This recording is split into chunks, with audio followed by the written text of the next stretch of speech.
নমস্কার সবাইকে। তো দেখুন আমি আস্ত মাছ নিয়েছি, এর মাছটা রান্না করবো শস্য বাটা।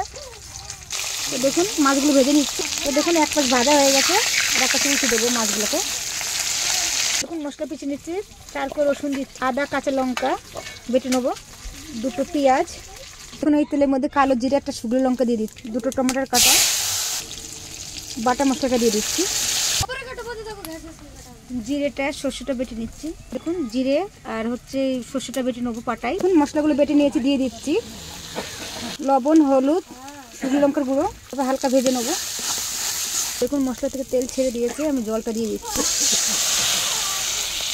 ঝোলগুলো ফুটে গেছে, তো মাছগুলো দিয়ে দিচ্ছি একে একে ঝোলের মধ্যে।